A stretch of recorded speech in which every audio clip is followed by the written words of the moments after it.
సార్లు అత్యంత పెద్ద రాష్ట్రమైన మన భారతదేశంలోనే అత్యంత పెద్ద రాష్ట్రం, అత్యధిక పార్లమెంటు సీట్లు కలిగిన ఉత్తరప్రదేశ్కి 4 దఫాలుగా ముఖ్యమంత్రి అయ్యి ఆవిడికి ఏమని చెప్పిన ఆవిడికి మన తెలంగాణ తరపున, ఆంధ్రప్రదేశ్ తరపున, తెలుగు ప్రజలందరి తరపున, దక్షిణాది ప్రజలందరి తరపున బెహన్జీ మాయావతి గారికి మనస్ఫూర్తిగా లాల్ బహదూర్ స్టేడియం నుంచి, తెలంగాణ నుంచి మనస్ఫూర్తిగా బెహన్జీ మాయావతి గారికి నా పాదాభివందనాలు తెలియజేసుకుందాం.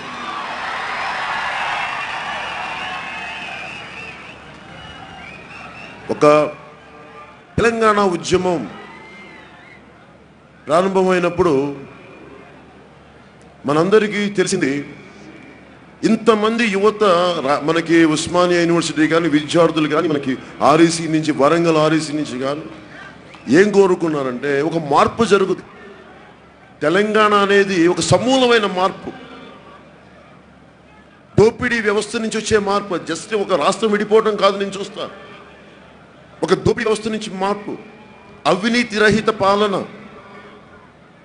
కుటుంబ పాలన కాదు, ఇన్ని రకాల కోరికలు, దాని ఆశయాలు మిళితమై ఉన్న ఉద్యమం.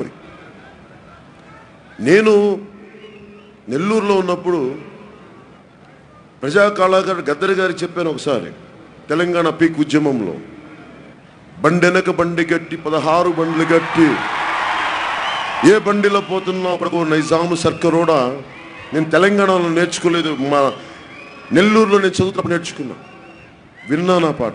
ఒక రంగుల కళ కానీ, మా భూమి కానీ, ఇవన్నీ ఎక్కడో నెల్లూరులో పొద్దున్నెళ్ళి చూసి ప్రభావితం చెందాం. అలాంటి గద్దర్ గారికి ఒకసారి విన్నవించాను. తెలంగాణ ఉద్యమంలో నాకున్న ఒక కంప్లైంట్ ఏంటంటే, ఆంధ్ర పాలకులు వేరు, ఆంధ్ర ప్రజలు వేరు, అదొక్కటి మటుకు వేరు చేయండి, అదొక్కటి కోరుకున్నాను గద్దర్ గారు.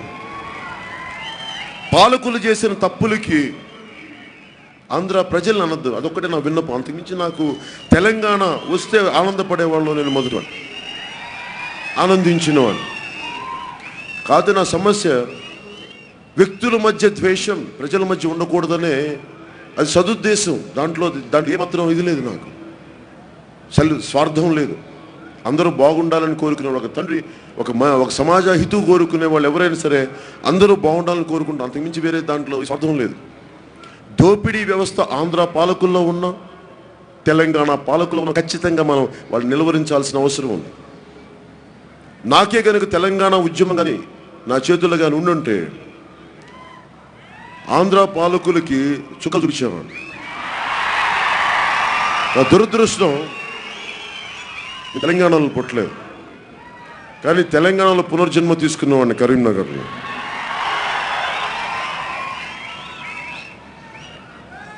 అంటే తెలంగాణ ఉద్యమంలో ఒకటి కోరిక, మిగిలిన కోరిక, తీరని కోరిక ఉండిపోయింది. తెలంగాణ రాగానే దళితుడిని ముఖ్యమంత్రి చేస్తానని ఆ కోరిక నెరవేరలేకపోయింది.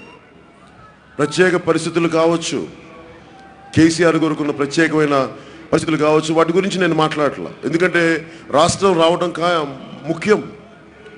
ఉద్యమాన్ని తీసుకెళ్లిన వ్యక్తి అందరి పరిస్థితులు, ఆ పరిస్థితుల గురించి నేను జడ్జ్ చేయట్లేదు.